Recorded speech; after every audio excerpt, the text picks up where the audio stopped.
Year 12, this is Mrs. Knight. What we're going to be looking at today is one of the first lessons of the Year 13 second year of the A-level curriculum.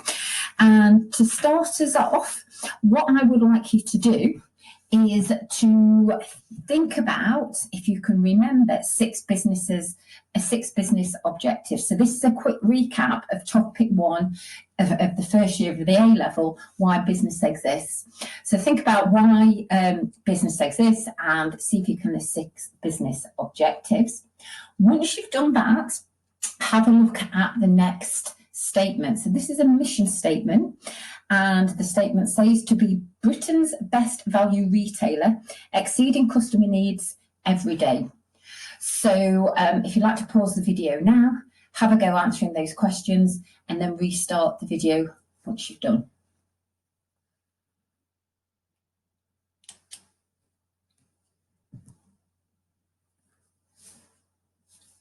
Okay. Hopefully you would have noted down some business objectives and had to think back to the ones that we've looked at when we first started. So objectives such as survival, growth, making a profit, etc., profit maximisation, they're key objectives. And I wonder which business you got for the mission statement. Anybody get Tesco? Because Tesco's the right answer. Okay, so what we're going to be looking at today is mission, corporate objectives and strategy. So this follows on from when we looked at objectives and strategy back in year one, but we're looking at it from a more strategic perspective. And in fact, everything that we look at on the A2 curriculum is from a strategic or long-term perspective. And we also start looking again at functional areas and how they're being impacted by long-term strategies. So what we're going to be looking at today are influences on a business mission, internal and external influences. We're going to be looking at a concept called short-termism and why businesses feel pressurised into getting a return on their investment straight away in the short term as opposed to long-term gain. We look at what the difference is between strategy and tactics. We look at the link between mission, corporate objectives and strategy. We look at how strategic decision making impacts functional decision making, and if you can remember, functional decision making is the decisions which take place within each functional area, so finance, marketing, human resources, etc. And finally we finish off by looking at a SWOT analysis and how valuable a SWOT analysis is for a business.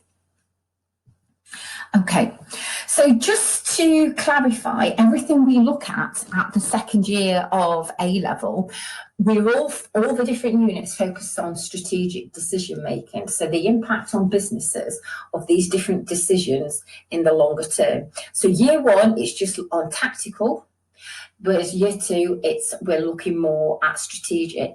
And what I'd like you to do now is write down your own definition of what you think tactics are. Okay. Strategy then. So strategy can be anything that is medium to long term, anything that a business makes, a decision it makes in order to achieve or meet its corporate objectives. Strategies are made by senior management and they need a hell of a lot of investment in terms of time, money, experience, and things to be thought through before they are implemented. And as a result of that, once you've made that particular decision, it's difficult to reverse. So if you are deciding that you want to be a niche market operator and you want to focus on being a low cost, but you're just focusing on a niche market instead of a mass market, it's going to be really, really difficult to change once you've got yourself established within a particular marketplace. Hence why getting your strategy right first time is really, really important. Pause the video now if you need to make some notes on what a strategy is. Okay. Mission. Now, a mission is the overall reason for a business existence. And as a result, whatever your mission is, it will determine what your purpose is. So if you, and using the example that I just gave before, if you're a low-cost retailer, that will be your mission, to deliver goods and services to customers at the lowest cost. So therefore, that will form part of your purpose, etc. Your mission statement is a statement that basically formalizes, not formalizes, I do apologise, I have been sat out in the sun this afternoon, formalizes a statement, the purpose of the business. So, and businesses have a mission statement, so it can draw everyone together. You are all working towards the same kind of goal. And later on, we're going to be looking at different mission statements for different businesses and comparing and contrasting them. Okay, if you just want to have a look at the left-hand side of the screen, it says what is meant by the expression raison d'etre. So a little bit of French for you. Wonder if any of you have heard of it, any of you know? Well, in fact, raison d'etre means your reason for being. So your mission in business is your reason for existence. What is your sole purpose? And by identifying that, you can therefore be a lot more clear with your strategy and your objectives and the direction with which you're wanting to take your business in. Pause the video and then make some notes, and then you can restart it again. Okay. Now, this exercise normally I would do in class, and we'd work through this together and we'd have some kind of discussion. And hopefully when we're all back in September, we will be able to discuss this together collectively. But have a think on your own about these. So there's a set of 3 questions here. So first of all, why do you think it's important for a company to share their mission statement with its employees? Why isn't it just something that senior managers do and that's it? Why does it have to be shared? What are the benefits of sharing it? And how can it add value to a business? Think about the next one. Why is it important for leaders to think back to the mission when making strategic decisions? So using the context that I've given before, if you're operating in a niche market, why is it important to think back to that particular context when you are making decisions? So think about what would happen if you didn't and you targeted a mass market instead of a niche market. What would be the problems that would arise there? Okay. Think of the next one. Does Meaden College have a mission statement? If you've got a part-time job, do they have a mission statement? And if so, how does it influence the actions of managers? I know at Meaden we've got the saying, work hard, be kind, but it's not really our mission. Have a look on the website, see if you can find the school mission. Would you agree that working hard, be kind should be a mission for our school, or should it be focused more on examination results and students getting the best out of their education, teachers delivering really good lessons? Okay, and then think about the last one. How does it influence the actions of managers? So if Meaden School's got a mission statement, how does that in turn influence every single teacher? How does it influence senior leaders in the direction that they are taking the school? And therefore, how does it influence you as a student at that school? Okay, do you feel part of that particular mission or direction, or do you feel separate from it? Okay, so pause the video once you've had to go answering those questions. Okay, the next little bit here is at the bottom of the page. What I'd like you to do is choose one large organisation. So it could be anything of your choice. You could choose one from any particular sector. You could do one from retail sector, from telecommunications, etc. And for argument's sake, you could pick something like Apple. Research Apple and find their mission statement. Usually what I'd get you to do is I'd get you to come into the class and you'd put it on the board, and we'd look at and finding some kind of commonality here. So is there some kind of commonality between Apple's mission statement and Tesco's, or the mission statement for Aldi, etc.? So what I would suggest is just pick 2 organisations and have a look at the difference between their mission statements. Is there something similar? And if so, what is it? And have a think about what would make a good mission statement. What things should be included that would be beneficial for both the business, for its employees, and for customers in order for them to achieve their goals. Okay, so pause the video whilst you complete that task.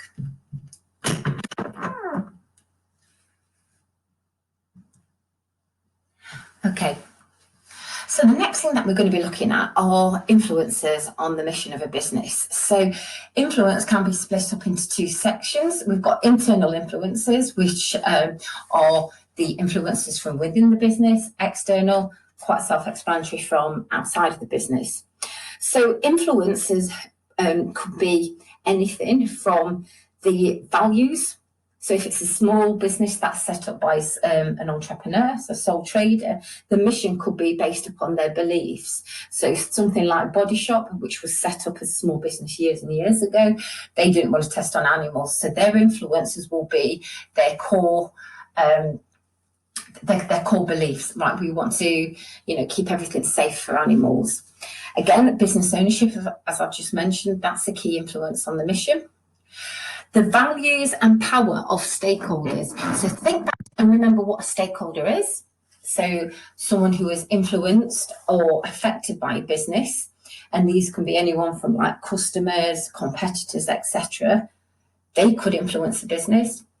If you are testing on animals, for argument's sake, there will be pressure groups that will be lobbying you and lobbying Parliament to say what you are doing is not in the best interests of the public or of animals, etc. So that would be an influence. Your type of industry and how much competition you are facing, again, would be an influence on your business. And that also links in to the degree of competition.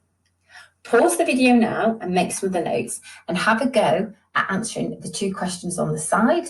What is meant by stakeholder mapping? So think back to the stakeholders, the ones that I briefly mentioned, and how will stakeholders influence the business mission? Pause the video and then complete the tasks.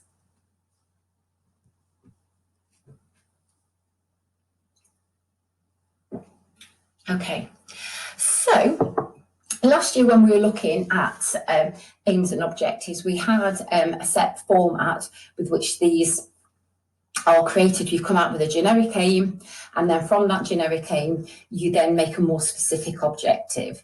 What we're doing now is we're taking this a little bit further. So we've got the mission statement. So this is the overall reason for a business's existence, what you are wanting to do. So, for example, if you choose something like the Body Shop, you don't want to test on animals, you want to use organic produce, etc. It will then filter down to corporate aims. So these are your general targets that you have to complete in order to fulfill your mission statement. Then you've got your corporate objectives. So these will become more specific, quantifiable, measurable targets that help you fulfill your aims and also fulfill the mission statement. And then you've got the corporate strategy. These are the actions that you will have to do as a business to make sure you meet your objective. Okay, so these are the different stages that go from very, very vague to being a bit general, to being specific, to being very specific, and what we are going to do to achieve that. Okay, pause the video and draw this diagram.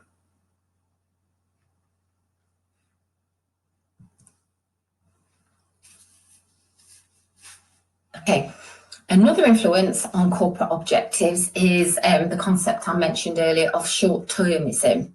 So short-termism is basically getting back any kind of return on investment as soon as possible. You are more bothered about this quick return than you are about any kind of long-term investment. So for some businesses, it may be to just maximise profits straight away, maximise the return for shareholders so you can keep them happy and that you can keep their investment within the business.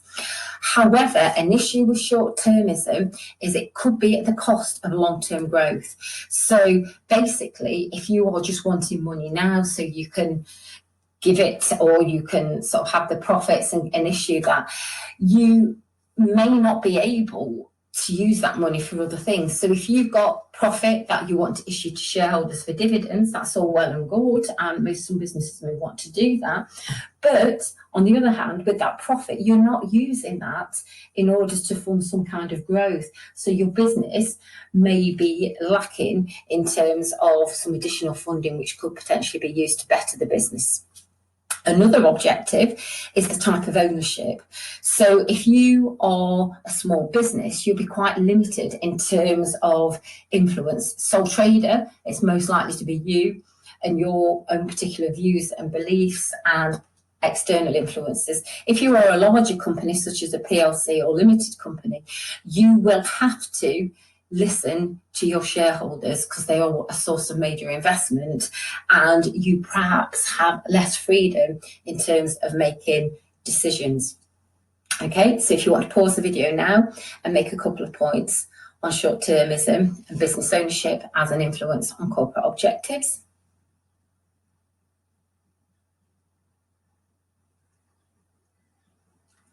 Okay.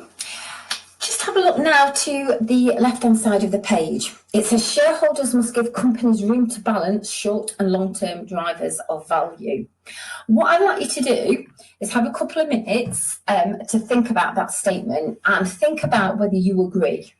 If you agree, to what extent do you agree? Do you agree completely?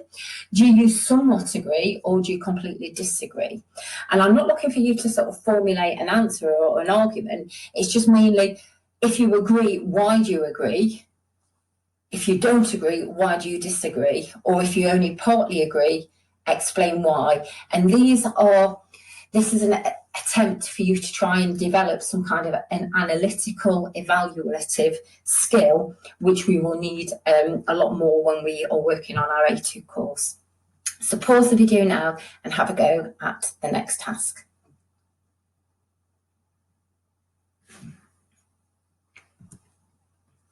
Okay, so what I've got for you here is a summary of, internal and external influences. So if I just go through the internal ones first of all, so things that we've just mentioned, such as the mission statement, personal objectives and values, specifically if it's a smaller business or a family-grown business, etc. Performance could be one. If your business has not been performing too well, that could be a major influence on your corporate objectives. So if you've been making significant losses, you may have to change your strategy, and you may want to start to retrench and to start cutting back, delay, getting rid of some staff, making people redundant, etc. So that could be an influence. Also the culture, the leadership style of management. So think back to the work we've done on HR a couple of weeks ago and all the different styles and how they can have an influence. And also internal stakeholders. So people within the business could have a key influence on the objectives. External influences, we've got the external environment, and have a think about if you can remember what PESTLE is. So it's an acronym for some of the external influences on a business. We've also got investors' objectives. So if you're a shareholder or potential shareholder wanting to invest, what is one of your key reasons for wanting to invest? You've got the competitive environment. So are you operating in a perfectly competitive market, or are you operating in a monopoly, etc.? How that is going to influence you, your business, and the direction. Global markets, and what is the state of play in terms of the global market and how that can affect you. And other external stakeholders such as the government, industry, legal factors, etc. Okay, what I'd like you to do now, once you've noticed some of those points down, is have a look at the other side. A couple of questions for you to look at. So what does PESTLE stand for? Write down your own definition. Think about factors that influence your own personal objectives in life. So what's going to influence you now? Is it school, influencing the direction you go to university or to go and get a job or an apprenticeship? Is it going to be your peers? Is it going to be your family? Is it social media, etc.? Write down what the factors are. So obviously there'll be internal ones and external ones. Internal, I probably could argue like your own thoughts and your family. External will be anything else outside of that. And then have a think about the the next question. How can external factors influence decisions in the car industry? So car industry, think about the different types of cars that are made, all the different makes and models and types. Think about fuel type, think about emission, etc. What's going to influence them? Okay, and see if you can come up with a list. Pause the video now and have a go at completing those tasks.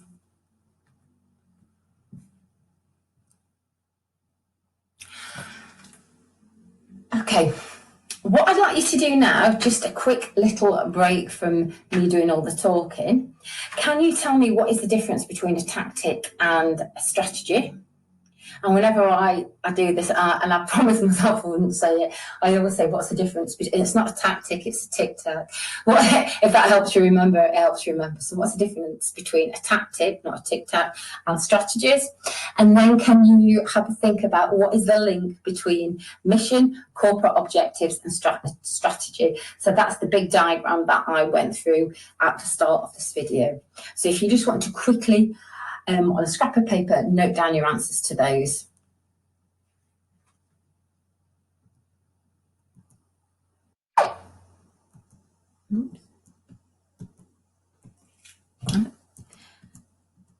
Don't know what happened there. I think it got a little bit carried away.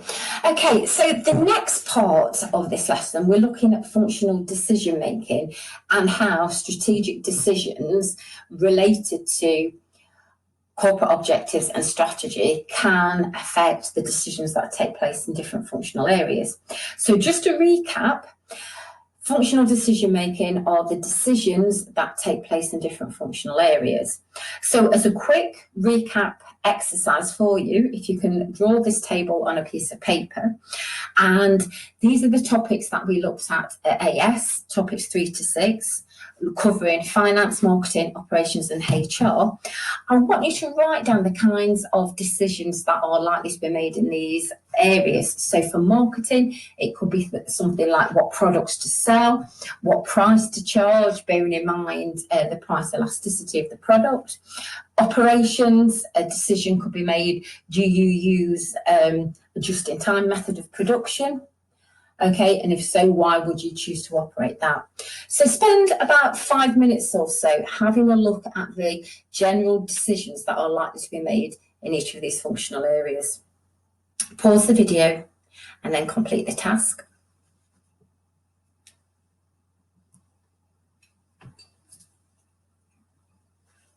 Okay, so these are the answers that I've got for these. So strategic decisions obviously are going to have an impact on your functional ones. So marketing could be things like researching into new markets, product development. They're the kind of decisions that are made in marketing. Finance, where you're going to get your money from. If you're borrowing money, look at your gearing. So are you geared? Are you highly geared, which means you've got more debt than what you've got equity in the business? Under operations, you could look at whether you are going to relocate overseas or whether you're going to outsource different parts of your business. And for human resources, are you going to cut your costs by delayering or rationalising? Are you going to look at having a core set of workers, or are you going to have a peripheral workers? Are you going to have people on 0-hour contracts or pay people full-time or part-time salaries? When you've done that, what I'd like you to do is have a look at the left-hand side of the page and see if you can tell me what is the formula. This is what we looked at in the finance section of AS, and see if you can remember the formula for calculating the proportion of long-term funding that is debt. Pause the video and have a go answering that.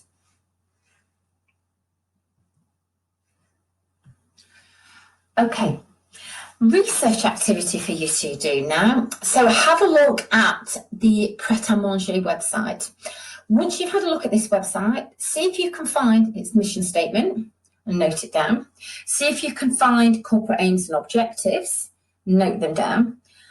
And then think about how the strategic decisions that are made by Pret-a-Manger impact functional decision making.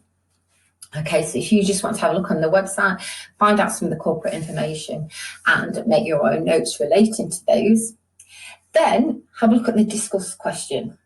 So to what extent do you think the success of Pret is a result of a clear mission and coordinated corporate objectives? So do they complement each other, or are they separate? If they complement each other, how is that going to help them become successful? What are the reasons for it? I'm not looking for an answer, a long written 20-mark answer for this. I just want some points, and these are the kind of points we can put together which will ultimately form an argument. So I'm getting you to start to think about analysis and how you are putting your points down. You are not just making a statement and not supporting it. Because I noticed a lot when we were looking at the AS papers that students make fantastic answer, but they give unsupported assertions. And by giving unsupported assertions, you can't get the higher marks for analysis and evaluation. So here, all I'm asking you to do is use this as a context, but give me what you think and back it up with reasons and with factors that you have got from the Pret a Manger case study. So nothing too much in depth. I'm more interested in getting you to think and getting you to reason and getting you to evaluate. Pause the video now whilst you complete that task. Okay. So we're almost coming towards the end of this section, and the last thing that we're going to be looking at is SWOT analysis. So most of you have come across a SWOT analysis before, and basically it's used by a business to look at its internal strengths and weaknesses, external opportunities and threats, and identify what it can do from where it is at. So by looking at completing a SWOT analysis, you are looking at both internal and external factors. You're also looking at qualitative data and quantitative data. And when you are making your decisions, you're trying to get a more holistic view as opposed to just sort of a one-sided one. You're looking to maximize your strengths. You're trying to reduce your weaknesses. All businesses will have certain weaknesses, but you don't want them to sort of take over and dominate your strengths. By doing the SWOT analysis, you can identify opportunities in the external environment which you can exploit, potentially to try and push competitors out of the market or get there one step ahead of your competitors. And the other main thing is to avoid threats. Threats of business obsolescence, threats from overseas companies, or any other external factor that could affect your business. So once you've made some notes on those, could you pause the video and have a look at the questions on the left?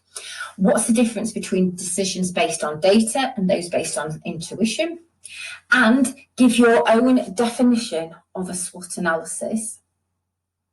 Pause the video and then restart again once you've completed it.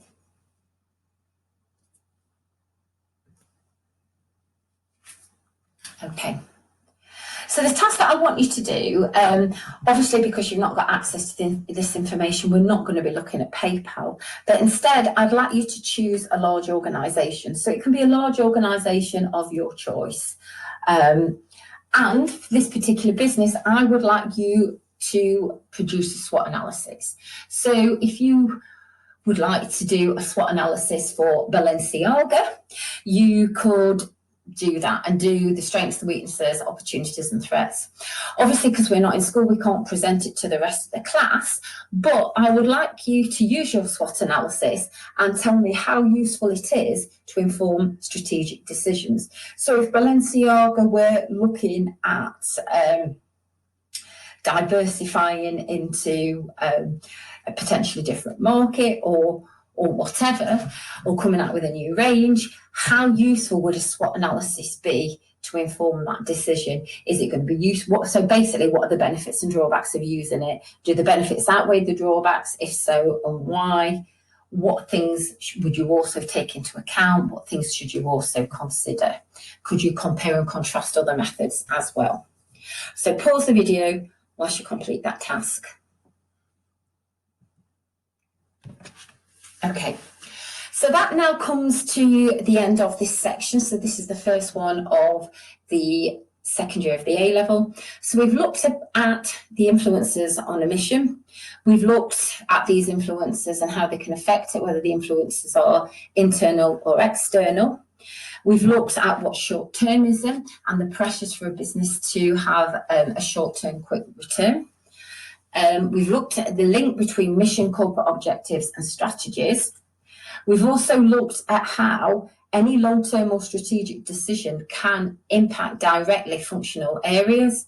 And we've also looked at the value of SWOT analysis and its usefulness in helping a business support its decisions. Thank you very much for your time today. Bye now.